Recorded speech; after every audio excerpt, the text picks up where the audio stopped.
Sayyidatina Hawa dari tulang rusuk beliau alaihi salatu alaihi salam. Saudara-saudariku yang memuliakan, maka lewatlah generasi ke generasi sampai ke generasi terluhur, justru di akhir generasi di mana yang menjadi pemimpinnya adalah yang paling dibanggakan oleh seluruh alam semesta, Sayyidina Muhammad SAW, dari seluruh makhluk.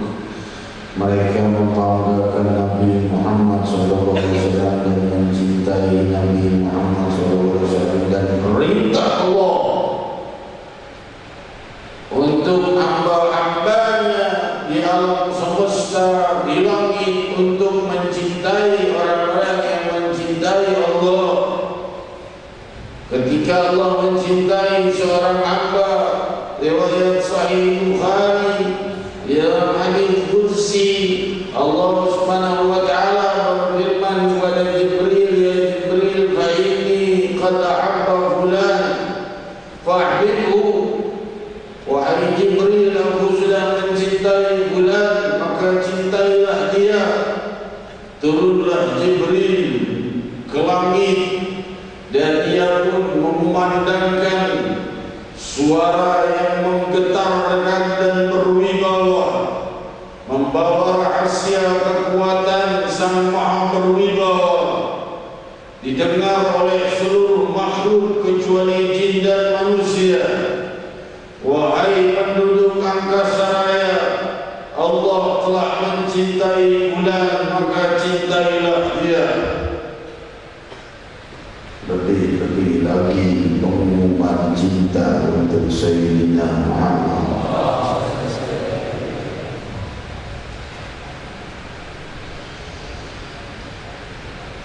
Wa malaikatahu yusalluna 'alan nabi. Ya ayyuhalladzina amanu sallu 'alaihi wa sallimu taslima. Sungguh Allah dan para malaikat telah melimpahkan salawat kepada para nabi. Tinggal kalian orang-orang beriman untuk memperbanyak salawat kepada sang nabi. Tanpa kita sadari, dikatakan oleh guru mulia kita Al-Muslim Al-Alim Billah Al-Habib Umar bin Muhammad bin Salim bin Habib,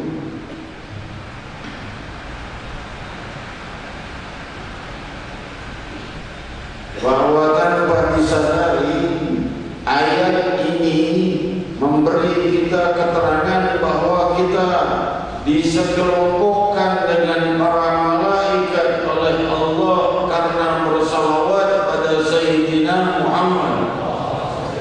Dan ayat ini membuat kita sangat semakin dekat dengan Allah Subhanahu wa taala yang telah melimpahkan salawat kepada Sayyidina Muhammad.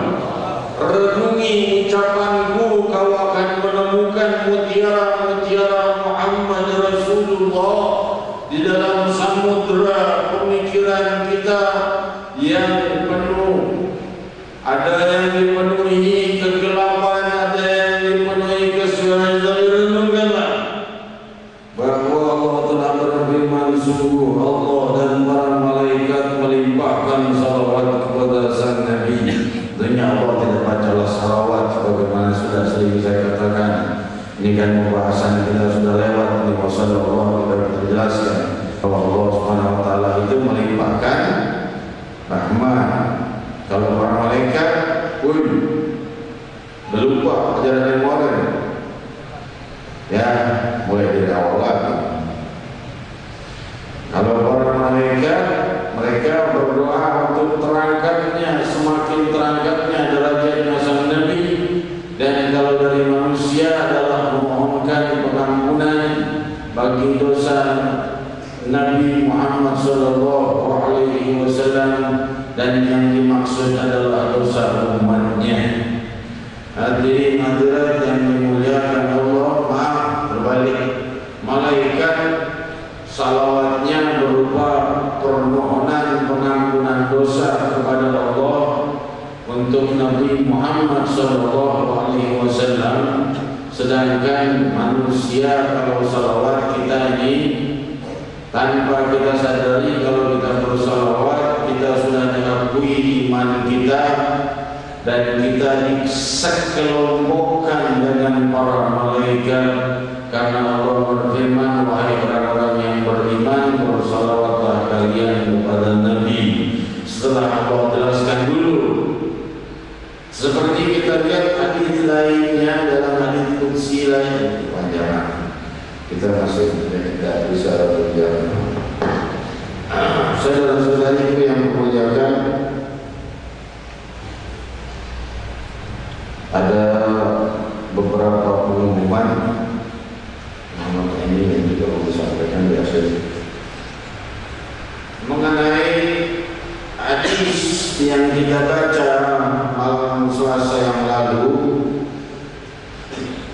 Qala Rasulullah sallallahu alaihi wasallam, bunyal Islam ala khamsin, syahadati an la ilaha illallah wa anna Muhammadan Rasulullah wa iqamis shalah wa ita'iz zakah wal haji wa shaumi Ramadan. Ini sudah kita jelaskan 13 riwayat lebih di Sahih Bukhari, juga di Sahih Muslim yang meriwayatkan tentang hal ini, namun ikhtilaf lafaz hadis adalah pada haji wa shaumi Ramadan. Sebagian besar hadis mendahulukan puasa Ramadan daripada haji. Tapi ada satu hadis ini yang meriwayatkan haji didahulukan dari puasa Ramadan. Maka beritipak para muhaditsin bahwa yang didahulukan adalah puasa Ramadan baru haji. Ini secara tertib, tidak bisa kita mengambil sepotong-sepotong. Syahadat belum, udah sholat, percuma sholatnya. Tapi syahadat dulu. Setelah dia mengenal syahadat, maka barulah dia melakukan fardhu salat. Kalau seandainya dia melaksanakan fardhu salat lalu dia melakukan puasa. Kalau dia puasa Ramadan tapi enggak sholat, gimana be? Nah, ini masalahnya sama seperti orang-orang yang mendahulukan hal yang lebih penting, didahulukan kepada hal yang penting. Ada hal yang lebih penting, ada hal yang penting. Ada dua hal penting, dua-duanya penting, kita dahulukan yang lebih penting. Bagaimana puasa kita akan diterima oleh Allah kalau kita tidak sholat? Fardhu sholat sebelum puasa Ramadan kok. Puasa sholatnya jangan tinggal sholat 5 waktunya. Jangan hiasi puasa Ramadan kita dengan zikir, dengan Al-Quran, dengan sungguh. Sahibul Quran Sayyidina Muhammad sallallahu alaihi wasallam memperbanyak bacaan Al-Qurannya di bulan Ramadan. Ya, sendirian atau beramai-ramai, ini adalah kata Rasul berkemana? Lebih dari berapa kata Rasul, jumlahnya sudah hampir mencapai 1000 kata Rasul. Namanya doang HR 01, HR 02, yang khatam enggak ada. Ya, mana yang khatam? Ada yang khatam Al-Quran Al-Karim, khatamnya surah Al-Ikhlas saja 3 kali bersama dengan satu Al-Quran. Lah itu. Saudara-saudara jangan tegang. Ya. Ini kita belum masuk pembelajaran belum. Ini baru masuk.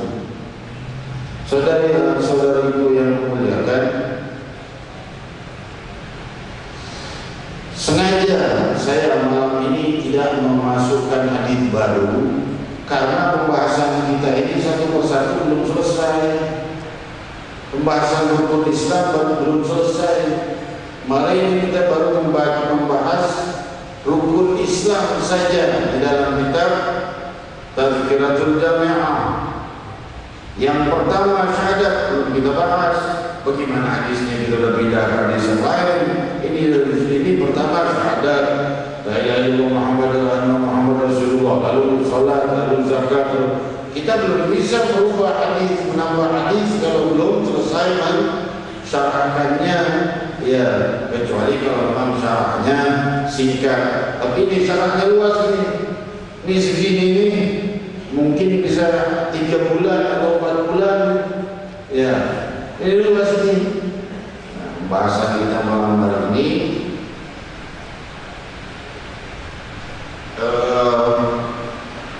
pada arkanul Islam, rukun-rukun Islam. Yang pertama syahadatu alla ilaha illallah Muhammad Rasulullah sallallahu alaihi wasallam. Yang pertama adalah syahadat. Ya, yang pertama adalah syahadat. Ini sudah kita ketahui dan tanpa kita perlu menanyakan, semua insya Allah sudah tahu, kecuali yang masih anak-anak yang digendong belum bisa, belum balik, belum mumayyiz, ya, masih kecil. Kita sudah tahu bahwa rukun Islam yang pertama itu syahadat, tapi kita harus juga lebih mendalam. Walaupun perlu diketahui bahwa para ulama tidak suka membahas tauhid terlalu dalam.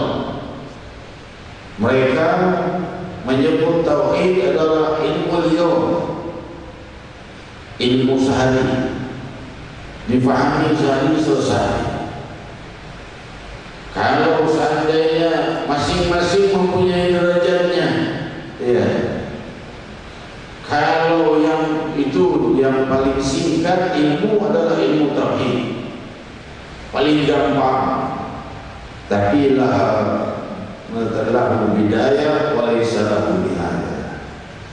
Ada awalnya tapi tidak pernah ada akhirnya, karena ilmu tauhid bersambung kepada syariat dan bersambung kepada ma'rifah billah dan haqiqatullah. Hadirin hadirat yang dimuliakan Allah, yang pertama adalah syahadat la ilaha illallah. Kita bicara syahadat dulu. Syahadat itu kesaksian. Ya, kesaksian di sini adalah bukan sembarang kesaksian. Jadi tidak diterima Islam seseorang jika seorang itu Islam, maka dia dianggap murtad apabila dia mengakui ada Tuhan lain selain Allah. Kalau seandainya dia mengakui ada Tuhan lain selain Allah, maka tentunya dia murtad. Ya, tapi Tuhan yang disembah jangan cepat seperti sekarang. Alhamdulillah Jakarta sudah mulai surut, lari-larinya ke wilayah Bekasi, Tangerang, Depok, Bogor, sana-sana. Bid'ah buat kita udah basi bahasa begini, udah lewat. Tapi perlu kita bahas sedikit agar jangan kita sembarang mengucapkan syirik kepada orang yang berbuat suatu hal yang mungkin bertentangan dengan syariah.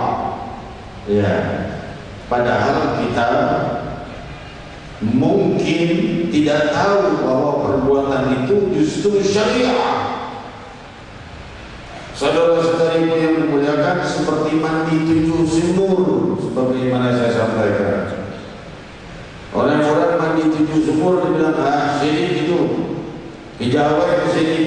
Ini sunnah Sayyidina Muhammad.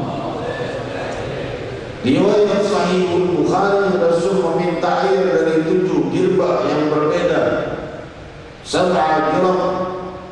Namun Imam Ibn Hajar Al-Asqalani di dalam Fathul Bari Syarah Sahih Bukhari menjelaskan bahwa ada riwayat Imam Tabrani yang menjelaskan Rasul sallallahu alaihi wasallam bukan minta dari 7 girbah, 7 wadah air, tapi minta dari 7 abar, dari 7 sumur. Riwayatnya 3 dan sahih, dijelaskan oleh Imam Ibn Hajar Al-Asqalani. Ya marhaba, guru kita yang kita cintai, ahlan wa sahlan wa marhaban. Habib Hud di mana-mana selalu ada, cuma di neraka doang ada. Makanya ikut Habib Hud di mana-mana. Ya, kalau ada acara ada Habib Hudnya, khair. Kalau ada acara ada Habib Hudnya, khair. Ya, mari. Iya, banyak yang vonis. Bicara MR, Golkar. MR malah kalau perlu bikin partai sendiri dan bisa. Ya, ngapain ikutin partai-partai lain? Cuman kita harus juga mengundang orang-orang yang saya sampaikan tadi, calon presiden. Sebelum dia naik sibuk dengan urusan tugas presidenannya, dia lagi kampanye. Sebelum kampanyenya, secepat-cepatnya kita kenalkan dulu dengan majelis Rasulullah SAW, majelis taklim, majelis zikir. Ini loh majelis taklim anak muda yang ada benci, jangan diperangi, jangan begini. Dia, nah dia sendiri kan melihat. Ya naik jadi presiden nggak naik, ya itu bukan urusan kita. Kita mendoakan yang naik jadi presiden adalah yang terbaik, membawa kebaikan bagi bangsa kita siapapun dia. Amin. Kalau saya nyalonin jadi presiden boleh nggak? Pilih. Yang milih cuma nanti coba. Yang milih semua nak. Penduduk Indonesia 200 juta, sisanya mau milih saya kan? Ya kalau kita melihat Sorban dan Pangeran Diponegoro aja, alaihi rahmatullah, Pangeran Diponegoro beserta. Hadirin kita masih di masalah syahadah. Jadi bisa kita masih bicara syirik. Kita bicara orang yang mati 7 subuh syirik atau sunnah Nabi Muhammad SAW. Saya tidak bisa memastikan apakah ini hadis atau asar. Habib Hud dan Ustaz Khairul Ramli dan para ulama lebih tahu. Cuman saya sebagai penyampai, apakah ini asar atau hadis?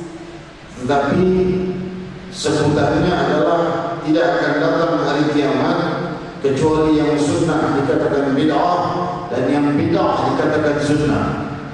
Yang saleh dikatakan taleh, yang taleh dikatakan saleh. Yang kahin dikatakan sebagai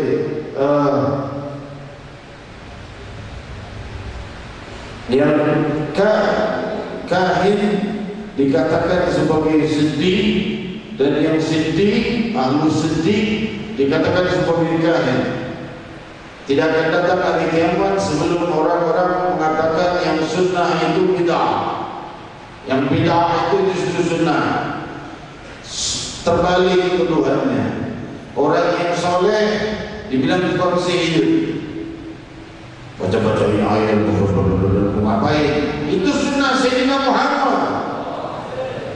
Rasul sallallahu alaihi wasallam, para sahabat selalu setiap subuh, riwayat Sahih Muslim, penuh bejana-bejana air di sebelum keluarnya Nabi untuk melakukan sholat subuh. Selesai sholat subuh, Nabi SAW hanya melewatkan tangannya di atas semua air itu, dan mereka meminumnya tabarrukan, keberkahan dari doa Nabi Muhammad SAW. Dan itu Nabi, bukan hanya Nabi, para sahabat obatin kafir pakai suratul Fatihah. Non Muslim, seorang pimpinan kabilah non Muslim sakit, riwayat Sahih Bukhari, para sahabat datang dan tidak disambut di tempat itu karena berbeda agama, tapi mereka merasa ini orang mukanya baik-baik. Kalian ini terus terang aja kami tidak setuju dengan apa yang kalian bawa, tapi pimpinan kami, kepala suku kami lagi sakit, kalian bisa mengobati ya? Sahabat saling pandang obati. Semuanya kita dukun kan. Ya udah, kita coba aja. Bukannya coba jadi dukun. Ya, kita coba aja baca surat Al-Fatihah di bejana air, ditiupkan, dihembuskan, lalu diberikan, sembuh dengan izin Allah Subhanahu wa taala. Non Muslim sembuh dengan doa seorang mukmin, bukan Nabi. Dikabarkan kepada Nabi SAW setuju dan gembira. Bahkan hadiah yang diberikan kepada mereka itu mereka masih segan. hadiah berapa ekor kambing, mereka masih segan untuk memakannya. Ini kambing jangan-jangan bayaran untuk dukun, kita kan bukan dukun. Akhirnya Nabi SAW sembelih, berikan aku bagian sedikit darinya. Sallallahu alaihi wasallam. Rasulullah SAW tidak butuh bagian, tetapi beliau ingin menghilangkan rasa kerisauan dan keraguan dari para sahabat bahwa hal itu tidak baik, boleh menerima bagi orang yang mengobati seorang lalu sembuh lalu diberi hadiah. Tapi jangan pakai tarik dong, pakai tarik ya. Mau masuk pada ini apa namanya, resepsi dulu, setelah dulu sekian baru masuk mengobati lagi itu. Hadirin yang muliakan Allah, selanjutnya itu masalah syahadah. Masalah syahadah masih luas ya. Syahadah itu jika tidak diucapkan dengan lidah, diimani dengan hati, maka dia sudah muslim. Ya, syahadah itu artinya kesaksian. Dia bersaksi, dia meyakini bahwa tiada Tuhan sembahan selain Allah dan Nabi Muhammad itu sallallahu. Ada yang mengakui Nabi ini baru nih, ya, yang baru berapa tahun kemarin, 16 sekarang sudah Ahmadiyah. Mereka mengakui Nabi baru setelah Nabi Muhammad, murtad hukumnya. Tapi kita majelis Rasulullah SAW tidak mau untuk dengan cara kekerasan, karena itu tidak merubah keadaan mereka. Kita kepengen dia tobat, orang dibodoh, ya. Dia ngerti bahwa Nabi itu nabinya cuma satu akhir zaman, Sayyidina Muhammad SAW, tidak ada nabi lagi. Khatimun Nabiyyin Muhammad Rasulullah SAW, ada nabi lagi. Habis Nabi ada Nabi Jibril. Hadirin hadirat yang dimuliakan Allah, seperti itu. Jadi kita ingin guru mulia mengajarkan cara kita bukan cara kekerasan, cara kita bayan dan penjelasan. Itu cara kita. Mau beriman, enggak beriman, bukan tanggung jawab kita kalau sudah kita jelaskan. Lalu saya tanya, guru, wahai guru mulia, apa saya diizinkan mendatangi tempat mereka untuk berdakwah? Kata guru mulia, jangan. Biarkan aja orang-orang yang dekat denganmu dari murid-muridmu yang masuk, karena dia bisa diangkat jadi fitnah, tambah besar fitnah antara muslimin pro kontra yang masuk. Biarkan yang lain. 60.000 US dollar dari kas majelis Rasulullah kita keluarkan untuk pembangunan pesantren antara Kuningan dan Cirebon yang menjadi basis Ahmadiyah. Kan lebih manfaat, betul. Ini yang setor, kirim, bangun pesantren, pasang toa, mau kan dia dengar. Ya kan? Toanya itu tiap sore asal taklim, pagi taklim, dan dia kan dengar sedikit-sedikit. Oh ini Islam, akhirnya masuk Islam, Udah banyak sekarang anak-anaknya ngajinya di pesantren yang ini. Nanti simpulan, saya mau sebut deh, ya nggak enak. Pesantren simpulan dibilang sudah 40 lebih awalnya anak-anak Ahmadiyah yang sudah dididik, tapi gara-gara benturan kemarin buyar, dilarang, takut anak-anaknya dicelakai. Nah sekarang sudah mulai lagi, sudah lebih dari 20 mereka percayakan anak-anaknya, ya udah kalau ikut ngaji situ aja. Anak-anaknya mulai suka, orang tuanya mulai lewat-lewat pura-pura dengar, ya. Mereka lahan-lahan insya Allah dibenahi oleh Allah SWT. Saya tanya kepada guru mulia gimana menghabisi tariqah ataupun jalan-jalan ataupun bukan jalan, jalanan. Maksudnya jalan hidup, tuntunan yang sesat Gimana cara menghabisinya? Guru mulia berkata di zaman Rasulullah ini sudah ada tuntunan-tuntunan sesat di zaman Rasul sudah ada. Wantimu lebih dari Rasul lagi. Ini dunia. Kalau di surga tidak ada lagi tuntunan kesesatan. Tapi ini dunia masih ada tuntunan kesesatan. Tapi kita hanya berusaha mendesak mereka supaya tersudut, tidak bisa berkembang. Hanya itu yang bisa kita perbuat. Caranya gimana guru? Beliau mengatakan bikin syiar-syiar besar, acara-acara besar yang membuat mereka kalau hadir tidak menyolong. Mereka mau hadir. Kenapa? Karena nggak keperhatian dari banyaknya orang. Ada yang sambil beli bakso, yang sambil beli somai, yang di depannya banyak nih, ya, yang nguping sambil makan, yang nguping sambil beli minuman, sambil belanja, nguping. Nah, ini bagian keberkahannya dari majelis ilmu. Itu yang diinginkan oleh guru mulia. Kalau hanya di masjid-masjid saja dirisaukan orang-orang yang tuntunan-tuntunannya sesat ini nggak berani masuk masjid atau malu masuk masjid. Wih, menjadi kiai masuk masjid, ya teman-temannya kabur gitu. Jadi yang disampaikan oleh beliau dalam masalah syahadat. Dalam masalah syahadat bahwa la ilaha illallah Muhammad Rasulullah SAW ini juga perlu kita ketahui untuk menjauhi kalimat syirik tadi. Ya, jangan sembarang kita mengatakan syirik nggak tahunya sunnah. Nauzubillah min dzalik. Ya, coba sekarang orang mandi pakai air 7 kembang, mawar, melati, apa lagi jadi apa?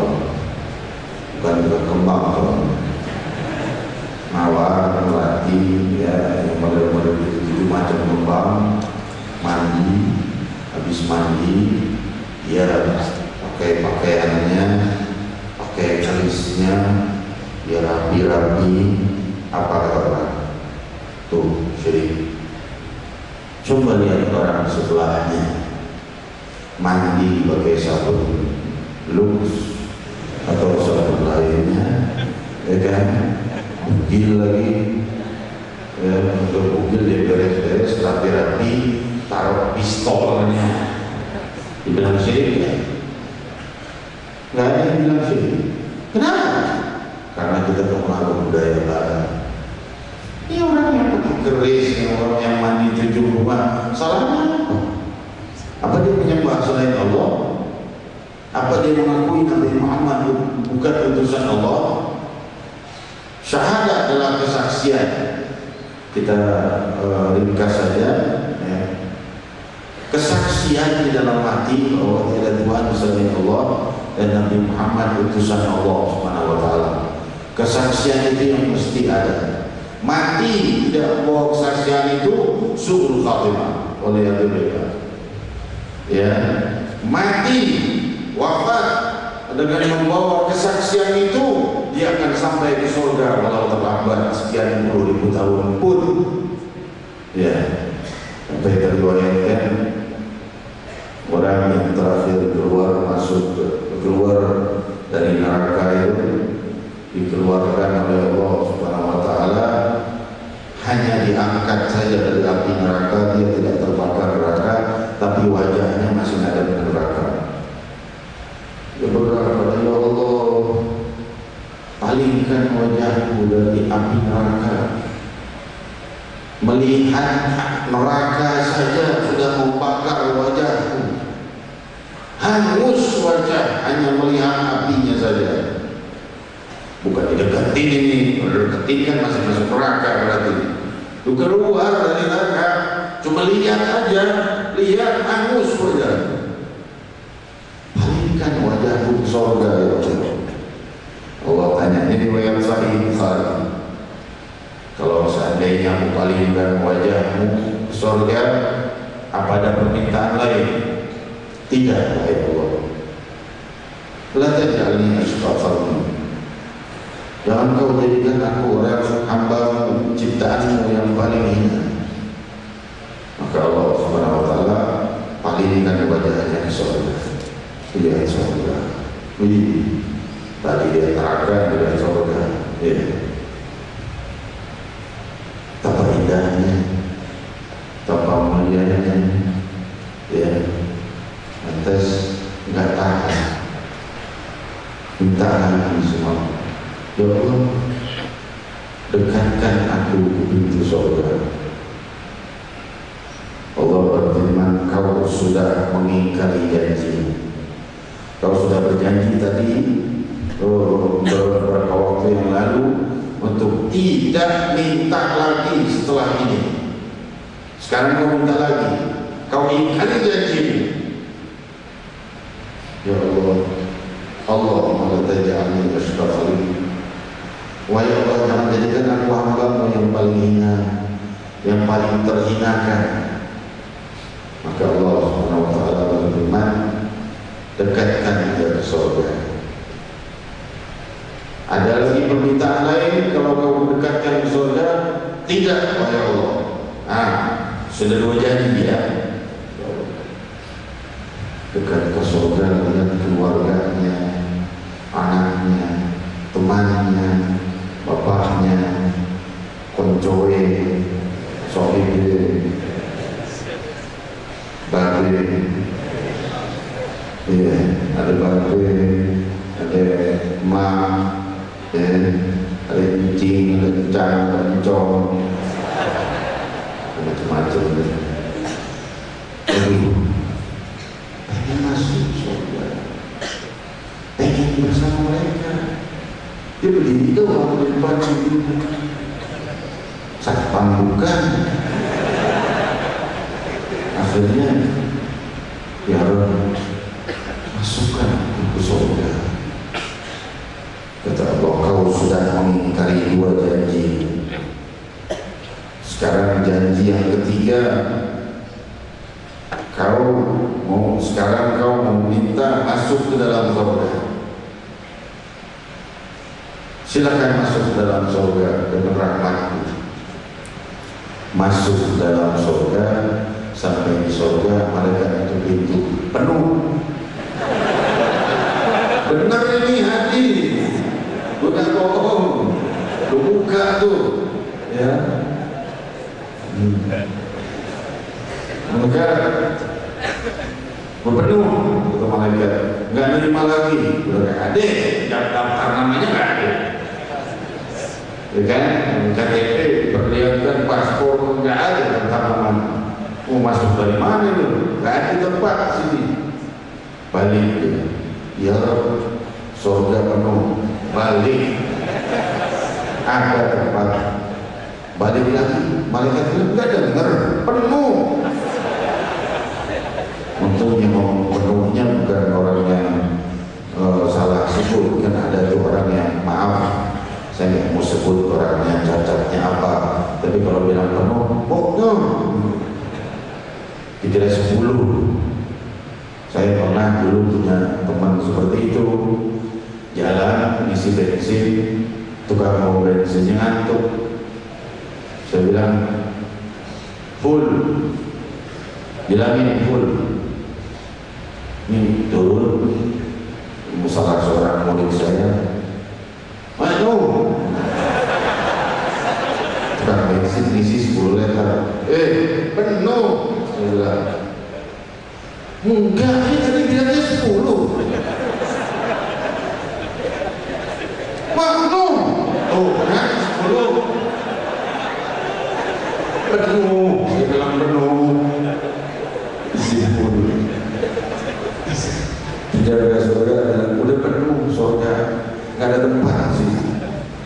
Balik lagi di hadapan Allah. Ya Allah, la tahtazidi ya Rabb. Amma tahtazidi ya Rabb. Allah kamagal. Ya Rabb, kau mempermainkan aku. Kau bilang aku suruh surga, ternyata aku suruh surga 2 kali, surga penuh. Allah Subhanahu wa taala berfirman, sekarang kau sebelum kesana lagi, kau sudah lihat surga kan dari luar. Sekarang tenang, silakan kau berangan-angan,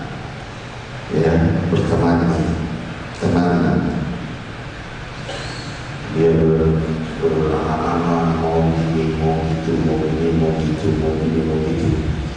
Sudah bagimu 10 kali lebih besar dari dunia, sebanyak 10 kali lebih besar daripada cita-citamu itu. Karena surga itu malam ayat ra'at wala udhun sami'at wala khatara wala qalbi bashar. Dan Allah Subhanahu wa ta'ala berfirman, fala ta'lamu nafsun ma ukhfiya lahum min qurrati a'yunin jazaa'an bima kanu ya'malun. Manusia tidak tahu apa keindahan yang disiapkan Allah untuk mereka kalau seandainya mereka beriman.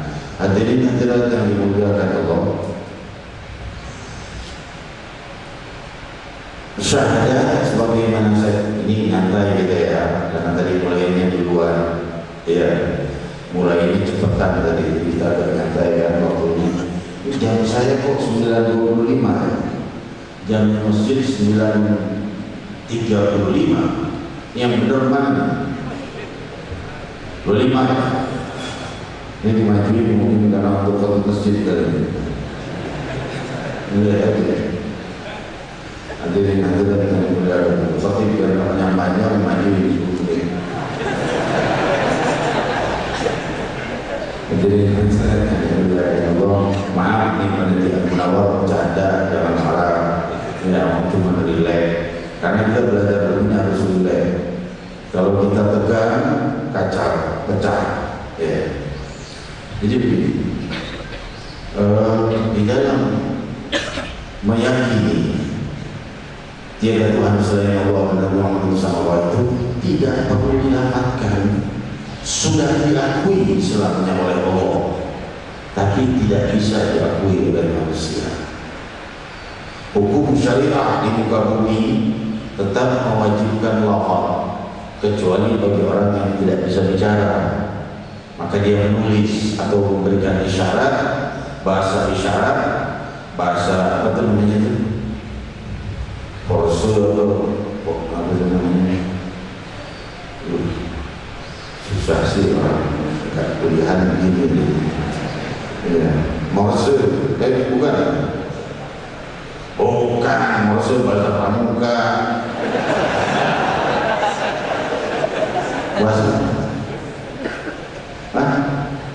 Bahasa isyarat tuh kalau penting Braille 100 balun. Saudara-saudariku yang memuliakan, maafkan saya kalau saya bicara agak ini, terus terang saja kondisi saya sangat lelah, kondisi saya juga mohon ampun restu dan ridho dari jamaah malam Sabtu, malam Minggu, malam Senin yang tidak saya hadiri. Mungkin sudah dari 3-4 bulan yang lalu dijadwalkan, tapi saya tidak bisa hadir karena cuacanya lembab. Alhamdulillah seluruh penyakit saya sudah disembuhkan Allah SWT kecuali satu ini masih belum diberi kesembuhan oleh Allah SWT, yaitu apa? Asma. Itu sudah dari sejak saya bayi, dari kecil udah asma. Jadi kalau suasana lembab, cuaca lembab nih, otomatis kalau saya tiba-tiba ini acara di luar cerah kan? Cerah kan? Cerah berapa? Cool. Itu pasti cerah di luar. Di dada juga cerah. Tapi kalau lembab di luar, gerimis-gerimis atau hujan yang tidak begitu deras, itu asma saya ganggu. Itu saya nggak bisa berbuat apa-apa. Percuma saya datang, itu bergerak aja berat. Jangankan bicara, ngangkat tangan aja nggak mampu dari lemahnya oksigen yang mengalir di tubuh. Kalau saya dibawa ke keranjang, nggak bisa ngomong, betul? Bawa semua disolatin, belum meninggal. Ya udah, nggak hadir, ya. Jadi orang lain yang menyampaikan ceramah, ini guru kita Kiai Ahmad Bayhaqi, ya. Asalnya menjadi siapa namanya nih? panji, ya, pengelana masuk ke hiliran dalam. Panjinya meninggal sekarang Ahmad Komodian syahadat. Pengakuan itu tadi saya katakan, seandainya dia mengakui la ilaha illallah Muhammad Rasulullah, itu tiada Tuhan selain Allah yang layak disembah dan Nabi Muhammad SAW utusan Allah, tapi dia tidak melafazkannya dan dia wafat, dia bersama ruh muslimin ruhnya, walau jasadnya dimakamkan dengan pemakaman secara non-muslim. Banyak orang-orang yang non-muslim hatinya sudah mengakui tiada Tuhan selain Allah dan Nabi Muhammad utusan Allah, la ilaha illallah Muhammad Rasulullah, tapi tidak berani mengucapkannya. Hanya di hatinya bahwa betul, ini yang betul. Itu diakui imannya oleh Allah Subhanahu wa taala, tapi di dunia tetap diperlakukan sebagai non-muslim. Tetap dia, terus buat apa syahadat di dunia kalau gitu? Syahadat di dunia itu diperlukan banyak buat nikah. Gimana menikah sama seorang wanita muslimah atau seorang pria muslim kalau dia tidak diketahui, tidak ada saksi yang menyaksikan syahadatnya? Bagaimana menikah? Gak bisa. Gitu. Demikian juga dalam hal warisan, karena orang-orang non-muslim tidak mewarisi dan tidak diwarisi. Nah, ini banyak hal-hal syariat lainnya juga dalam bab jinayah dan lainnya juga. Mereka tidak kena zakat, kenanya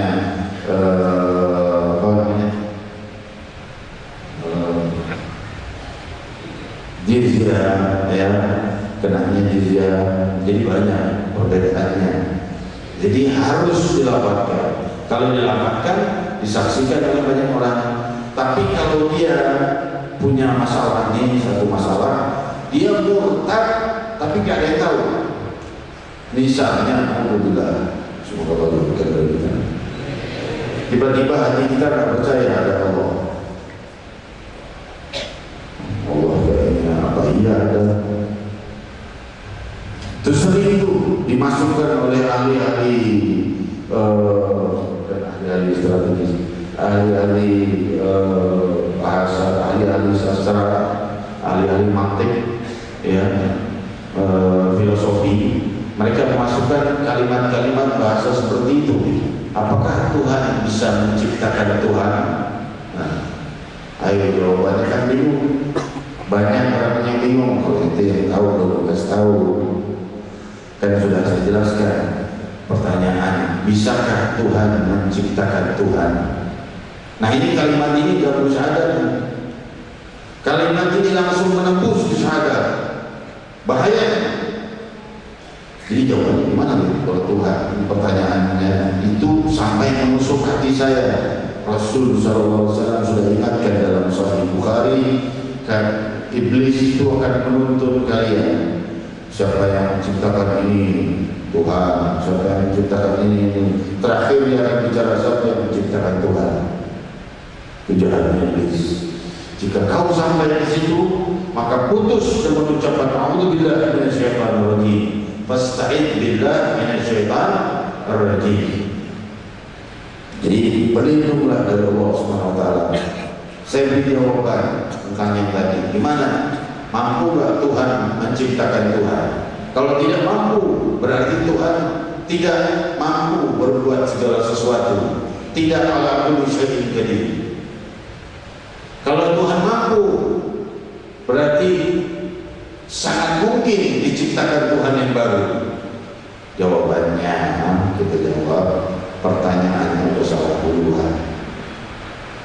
Tuhan tidak menciptakan Tuhan. Kenapa? Karena Tuhan tidak dicipta.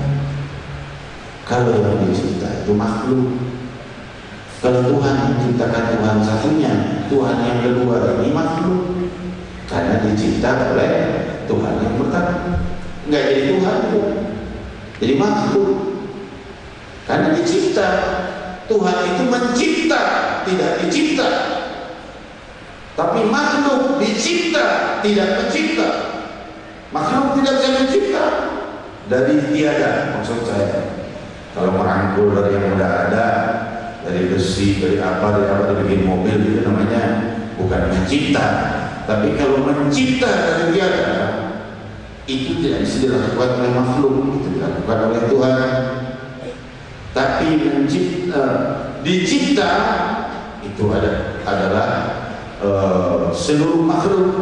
Tidak ada makhluk yang bisa dicipta. Seluruh alam semesta berkumpul untuk menciptakan seekor lalat, tidak ada makhluk dari tiada, bukan dari binaluran. Dari tiada jadi ada, nggak ada yang mampu.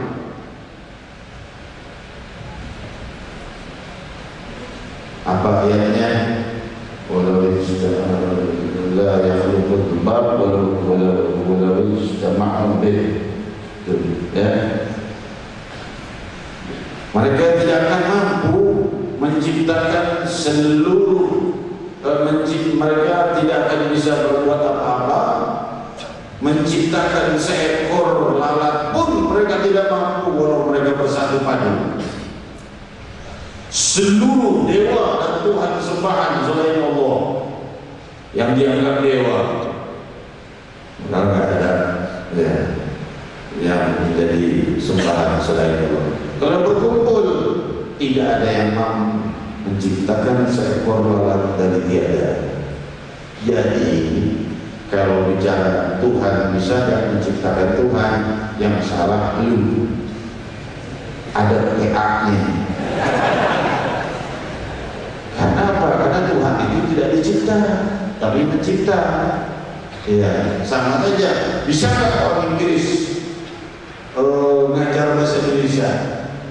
Iya, kalau dia belajar bahasa Indonesia. Kalau belum, ya ini salah pertanyaan namanya. Salah pertanyaan, salah pernyataan, salah pemikiran, dan salah pembahasan. Hadirin kita lanjutkan. Masalah syahadat masih belum selesai. Ya, ada beberapa poin yang perlu kita ketahui. Bagaimana kalau ucapannya tidak astagfirullahaladzim, Muhammad Rasulullah. Kalau ucapannya tidak fasih, kalau ucapannya tidak fasih, sahkah syahadatnya? Selama ia mengucapkan itu dengan segenap kemampuannya dan ia sudah meyakini dan beriktikad tiada Tuhan selain Allah dan Muhammad sallallahu yaitu la ilaha illallah Muhammad Rasulullah, sah. Ya, walaupun ucapannya salah, sedikit-sedikit salah, asal jangan berubah makna, dan dia dituntut untuk mempelajari ucapan itu sampai benar. Kejadian dalam suatu kejadian ada di kita jangan menjelek-jelekan suku-suku satu sama lain, tapi ini adalah sekedar contoh dalam syariah harus kita tampilkan, ya. Jangan ada yang tersinggung, ya, walaupun itu sukunya, karena kita ini Islam walaupun bersuku-suku tetap dalam satu jiwa, ya. Ada satu orang yang dibimbing baca asyhadu alla ilaha illallah, dia menjawab nggak bisa nyebut si. Ada tuh suku yang begitu saya mau sebut, dan asyhadu shin syukur, atau kalimat-kalimat lainnya shin, bukan s, tapi s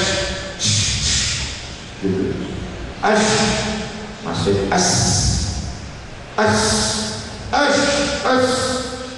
sudah aku masuk Islam, Pak.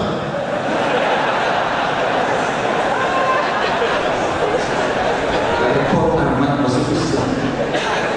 Sudah aku masuk Islam, Pak. Repot banget. Ada kan suku yang begitu, dan yang muslim. Kenapa? Karena kakeknya saya dari suku juga. dari akhirat dan dimuliakan Allah. Hal seperti ini yang layak kita bahas. Masih banyak sebenarnya pembahasan kita di malam hari kita lanjutkan ya. Di dalam juga hal yang perlu kita ketahui. Nah ini penting juga nih. Saya catat beberapa poin-poinnya dan jangan lupa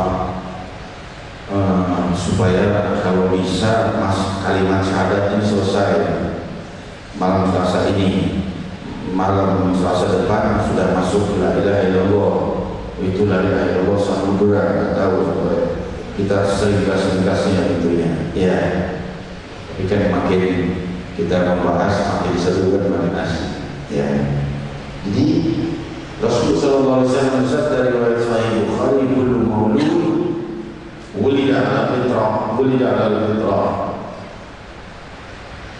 innama abahu yuhawidanahu wa yunassiranahu yumanjisanahu atau kama qala sallallahu alaihi wasallam. Rasul bersabda riwayat Sahih Bukhari bahwa sungguh semua anak itu lahir dalam keadaan suci, tapi ayah ibunya yang mengajaknya kepada agama-agama yang lain. Yang dicontohkan Nabi di sini Nasrani, Yahudi, Majusi dan lain sebagainya. Maksudnya semua agama. Yang menuntut itu ibu bapaknya. Ya. Jadi hadis ini menafikan mereka yang menganggap bahwa orang yang masuk Islam itu harus syahadat dulu. Kalau dia belum syahadat dari kecilnya dulu lahir dalam keadaan Islam, tapi belum syahadat, belum sah Islamnya, salah.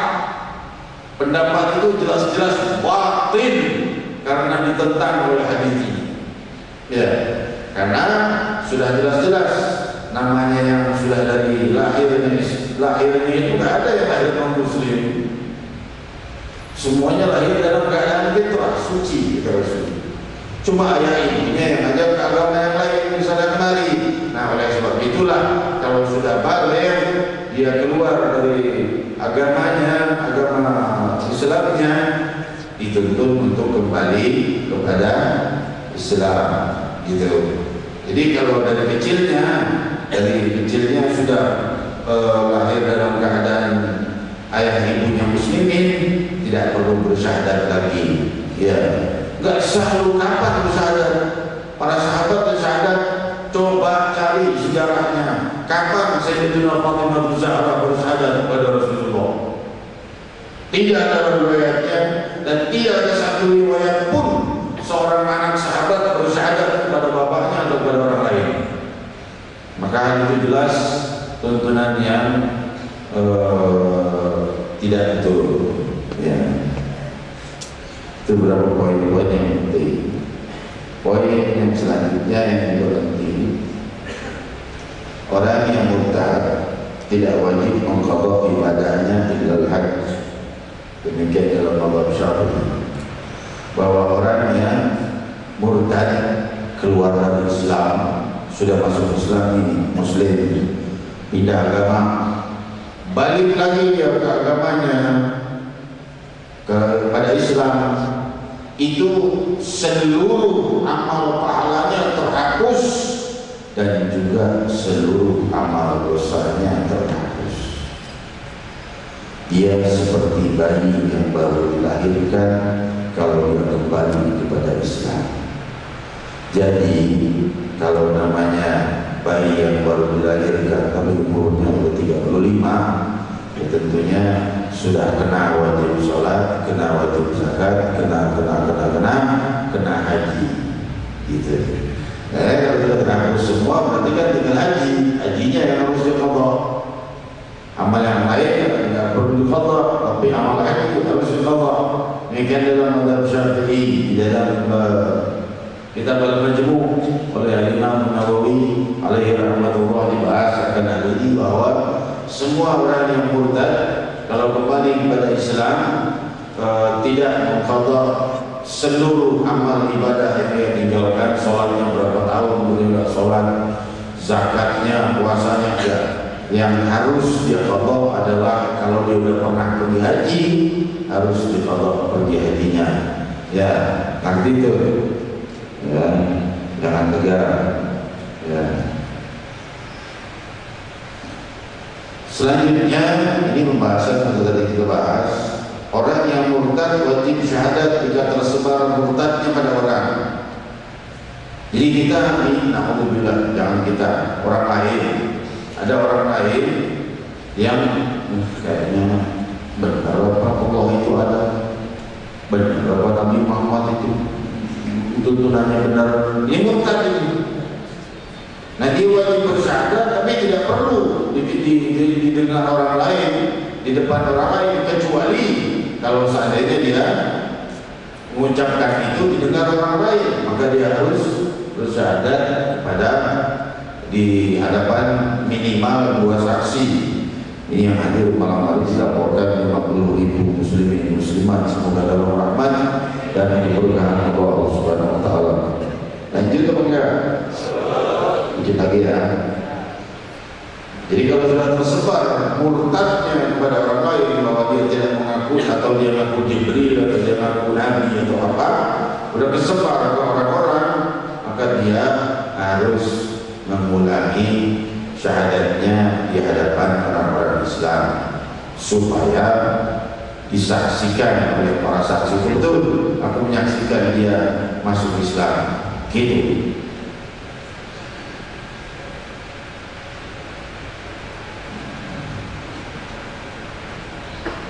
Jadi hadirat yang dimuliakan Allah,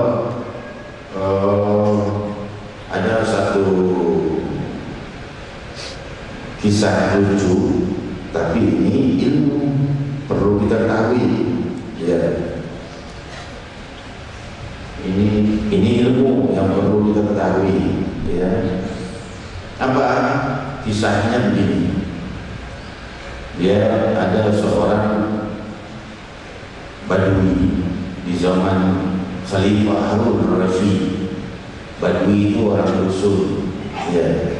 Si dusun ini namanya Khalifah Harun al-Rashid, masuk ke Masjidil Haram mau tawaf, semua orang lebih pilih, beri kesempatan Khalifah tawaf. Ini si dusun nyeruduk di depan Khalifah. Khalifah duduk. Ini tukang-tukang tebasnya Khalifah dari belakang nih. Khalifah, ini Masjidil Haram. Sahabat, ini orang Badui yang ngerti, pakai ini juga pakai orang dusun. Tawaf selesai mau mencium Hajarul Aswad, didahului oleh si Badui, disingkirin kepala anak Khalifah, dia nyium duluan. Ini keterlaluan tampak. Masjidil Haram. Ini si Badui, orang-orang udah itu kelewatan. Ini nyawanya ini udah rasanya udah apa namanya, udah remang-remang nih nyawanya. Ntar lagi dibikin salah lagi, ditebas nih dengan Khalifah. Ini Khalifahnya masih sabar untuk palak ini pinggirin, nyium aja Rasulullah duluan. Orang dipikirin semua untuk Khalifah mencium Hajarul Aswad, palanya Khalifah dipikirin di makam Ibrahim. Berdiri Khalifah mau melakukan sholat, didorong dia melakukan sholat di makam Ibrahim. Gak sanggup, orang-orang yang menjaganya sudah nyambut pedang untuk ingin menebasnya. Khalifah bilang, tunggu dulu, kita belum tahu nih Badui ini gila apa kita pengen tahu. Nanti kalau dia jawab nggak benar, kita tebas lehernya. Kurang ajar sama menengki. Selesai sholat, Badui selesai menjadi Khalifah, saya di belakangnya nunggu. Orang-orang ngumpul melihat ini ditebas dan dibabasi. Maka Badui itu bertanya, wahai Khalifah, kau kan Khalifah Amirul Mukminin, pemimpin orang-orang yang beriman, boleh enggak aku bertanya, Khalifah mulai dusun bilang paling nanya juga tanya, memang betul aku Khalifah Harun Ar-Rasyid? Tanya. Maka Khalifah itu Pak Badui itu bertanya, aku mau tanya satu kejadian, tolong jelaskan. Seorang suami istri seorang dua wanita yang bukan muhrim nikah, maka si istri halal bagi prianya. Lalu setelah menikah tiba-tiba istrinya jadi haram untuknya sampai besok harinya. Besok harinya istrinya halal lagi buat suaminya. Besok harinya haram lagi. Gimana itu kejadiannya? Dia Khalifah dalam hatinya, kenapa aku terpas dari tadi? Aku boleh ditanya duluan, belum bisa jawab. Ini Badui diam-diam nggak tahunya dalam ilmu. Ya, maka Khalifah bertanya, aku terus terang tidak bisa menjawab. Maka Badui itu jatuh ke belakang dari tertawa. Khalifah berkata, sekarang kau jawab pertanyaanmu sendiri dan sebutkan siapa diri. Dia berkata, pertanyaan kedua aku jawab duluan, aku hamba Allah. Pertanyaan pertama, suami istri menikah, maka istrinya halal. Habis itu istrinya haid, kan haram lagi. Besoknya istrinya suci. Memang dalam mazhab Syafi'i khalul haid yaumul lail, suci lagi istrinya, halal lagi buat suaminya. Habis halal lagi buat suaminya, istrinya murtad, haram lagi. Besok harinya murtad, haram lagi. Besok harinya masuk Islam lagi, halal lagi. Segitu aja kau gak bisa jawab. Kamu Khalifah.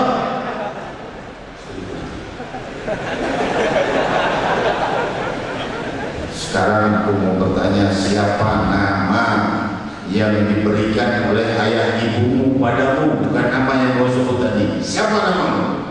Wahai Badui. Dia berkata, aku Musa Al-Kalim bin Ja'far Al-Salih bin Muhammad Al-Baqir bin Ali Zainal Abidin bin Hussein bin Ali bin Abi Thalib. Maka dia berkata, berlutut Khalifah Harun Ar-Rasyid, maafkan aku ya Ahlul Bait Rasulullah. Pakaiannya pakaian Badui, gak taunya cucunya Rasulullah SAW, putranya Sayyidina Ja'far As-Sadiq radhiyallahu anhu. Hadirin hadirat yang dimuliakan Allah, jadi hati-hati kalau lihat orang pakaiannya compang camping, hati-hati, jangan-jangan orang itu saleh sebagaimana sabda Nabi SAW,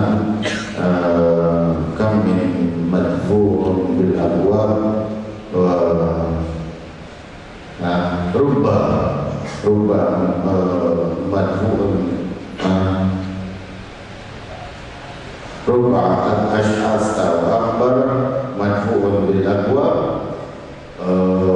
law aqsama ala Allah abarrahu. Riwayat Sahih Bukhari, bahwa Rasulullah SAW bersabda, bisa saja orang yang kelihatannya compang camping dan diusir di pintu-pintu, kalau dia bersumpah atas nama Allah, Allah mengabulkan daripada doa-doanya. Kita bermunajat kepada Allah Subhanahu wa taala mengqadha, saya mohon maaf, malam Selasa yang lalu enggak sempat jalalah karena banyaknya kertas yang berterbangan sana kemari. Sekarang masih ada satu kertas tapi dikumpulin di 500. Ada yang meninggal, ada yang salat gaib, ada yang mampu dikubur, ada yang gimana.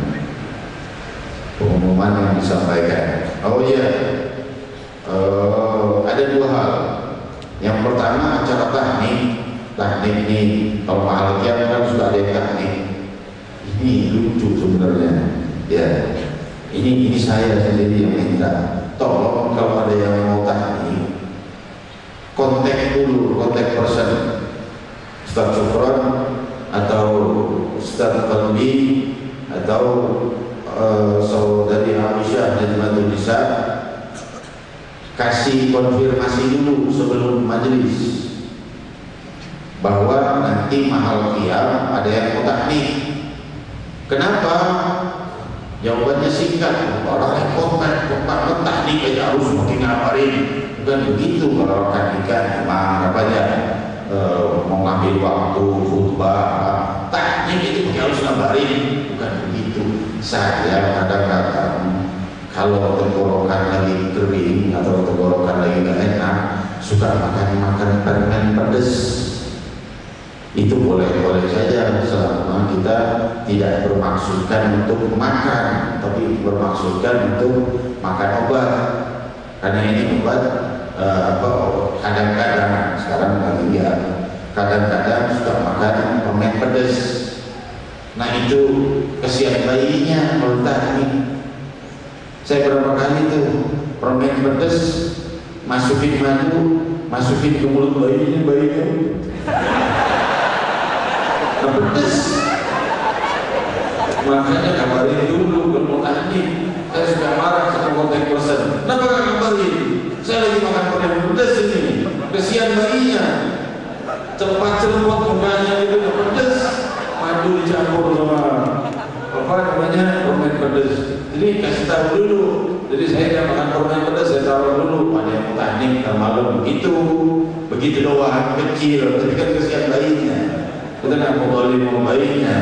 Ya, karena saya nanti itu kalau dia udah mau kiamat ini tahnik ini baju saya pedas-pedas. Itu yang pertama.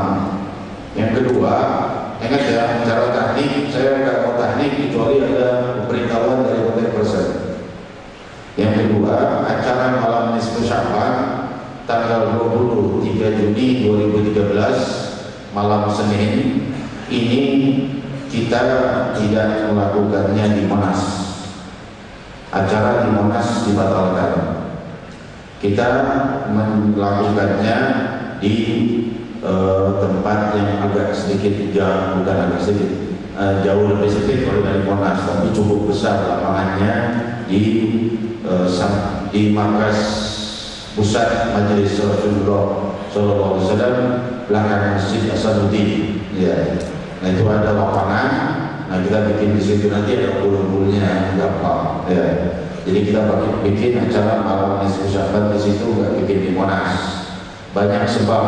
Saya tidak harus sebutkan satu persatu. Yang jelas acara malam nisfu Sya'ban di tanggal 23 Juni 2013 malam Senin tetap ada, tapi bukan di Monas. Di mana? Sini Cikoko dekat MT Haryono, masuk ke dalam udah orang udah tahu semua di mana markas Majelis Rasulullah.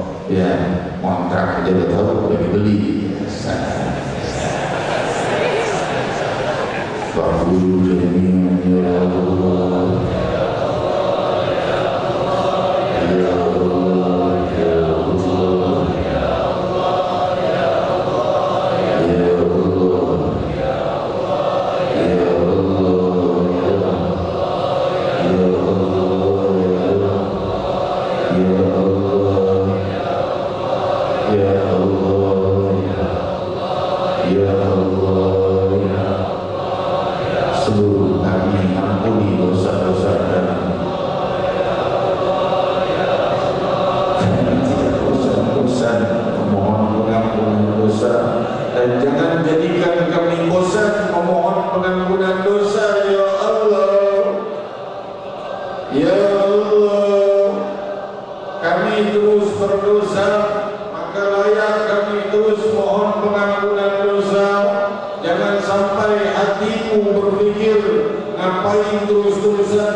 maka Allah akan memaafkan seluruh dosa-dosamu.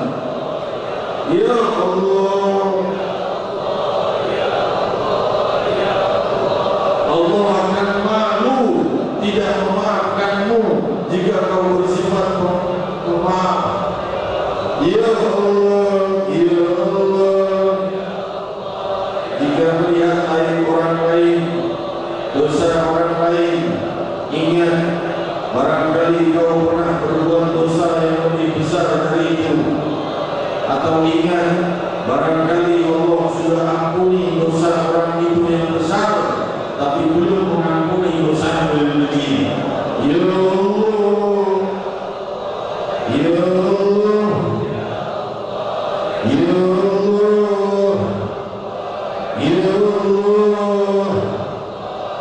Masa depan kami titipkan pada samudra kelembutan-Mu, samudra rahmat dan anugerah-Mu, samudra rizki-Mu, rizki yang zahir dan rizki yang batin. Ya Allah, ya Fattah, ya Razzaq, ya Allah, ya Ghani, ya Mughni, ya Allah, ya Allah. Wahai yang maha mampu memperbuat orang menjadi kaya raya, jadikan kami kaya raya zahir dan batin. Jadikan batin kami kaya raya dengan cahaya-Mu. Jadikan kehidupan kami kaya raya demi membantu muslimin yang dalam kesulitan. Ya Allah, ya Allah, ya Allah. Jadikan kehidupan itu di dunia dan di akhirat, jadikan kami kaya raya dengan dekatnya kami kepada Sayyidina Muhammad. Ya Allah, kaya dengan salawat, kaya dengan salat, kaya dengan zikir, kaya dengan ibadah, kaya dengan bakti pada orang tua, kaya dengan berbuat baik pada tetangga, kaya dengan berbudi luhur. Ya Allah, ya Allah, jauhkan dosa-dosa kami, jauhkan musibah pada kami, musibah pada wilayah kami, musibah pada kota kami, musibah pada bangsa kami, musibah pada seluruh barat dan timur. Tahanlah sebelum turun dari langit dan jauhkan ke tempat-tempat kelautan dan ke tempat yang tiada padanya manusia. Ya Allah, ya Allah, ya Rahman, ya Rahim, ya Allah, ya Rahman, ya Rahim, ya Allah, ya Rahman, ya Rahim, ya Allah, ya Rahman, ya Rahim, ya Allah, ya Rahman, ya Rahim. La ilaha illallah, la ilaha illallah, la ilaha illallah, la ilaha illallah, la ilaha illallah, la ilaha illallah,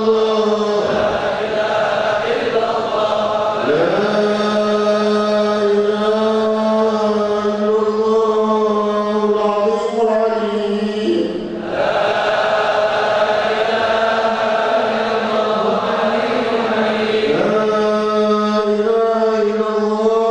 alim. Rabbul Arsyil Azim.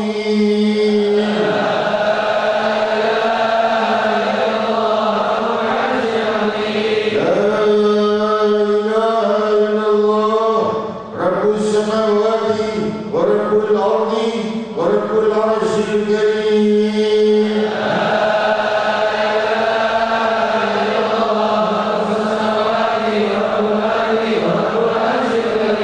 Muhammadur Rasulullah sallallahu alaihi wasallam dan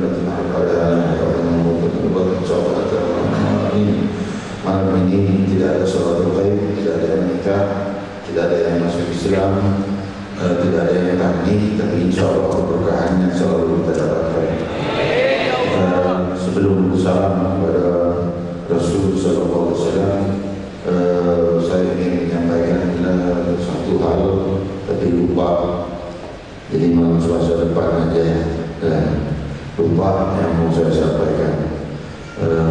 Kembali saya ingatkan malam nisfu Sya'ban di markas Majelis Rasulullah SAW, usahakan yang mampu hadir ya, jangan sampai hadir dong. Saya suruh muter sana sini sampai ke Bekasi, sampai ke Marunda, sampai ke Karawaci, kemana-mana. Masa kalian tidak menggunakan markas pusat Majelis Rasulullah? Tak pantas ya. Hadirin yang dimuliakan Allah. Tapi kalau untuk para sesepuh tentunya ada udzur, karena mereka mungkin sudah nisfu di masjid masing-masing. Kalian boleh nisfu di masjidmu masing-masing, karena acara kita baru dimulai jam 8.15, baru mulai baca Yasin. Setelah itu zikir Allah 1000 kali ya.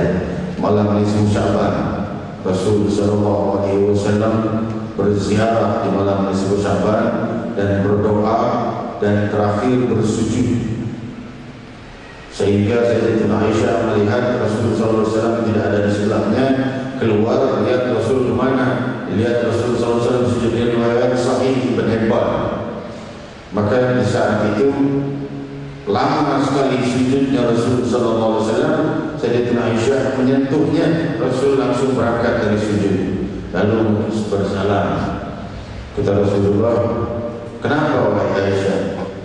Anak kira kau qad qubit ya Rasulullah, jangan-jangan kau ini wafat pada Rasulullah, dari panjangnya sujudmu bergerak-gerak berjam-jam.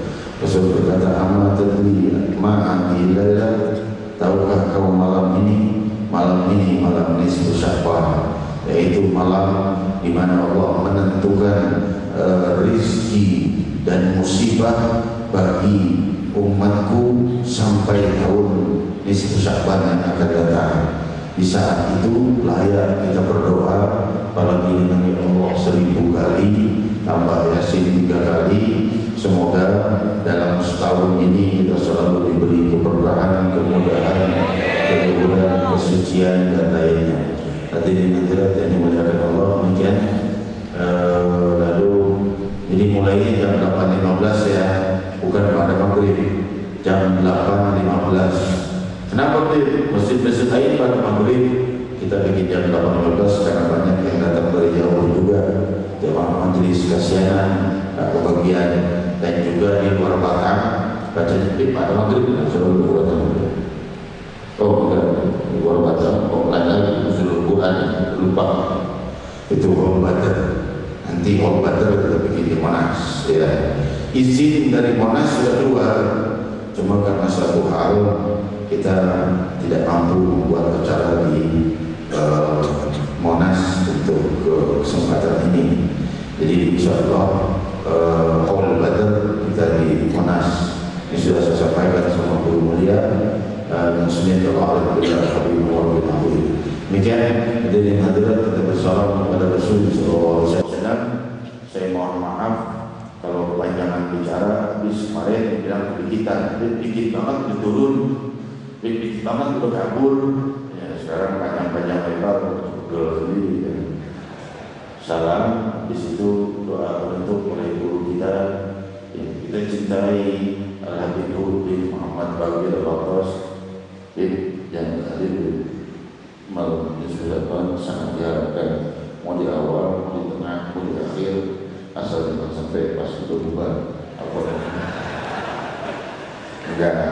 Al-Habib bukan orang malam, bukan kalong, bukan kalong. Habib bukan orang malam. Ini jam 10 lewat 10 jam mana? Insyaallah 10.04 acara sudah selesai. Ya Rasulullah, salamun alaik ya Rabbi ajabi wa dadi.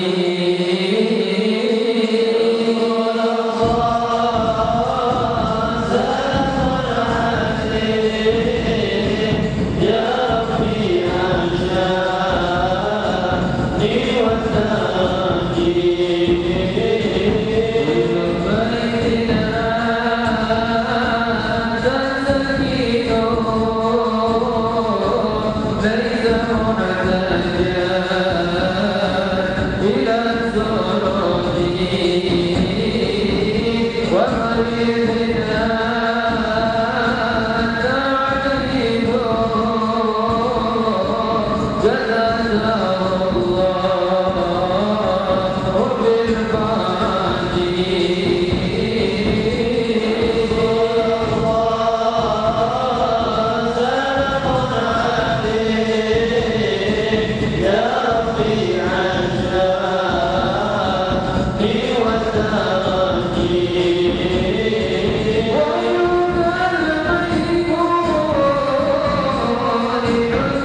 موجبات رحمتك وعزائك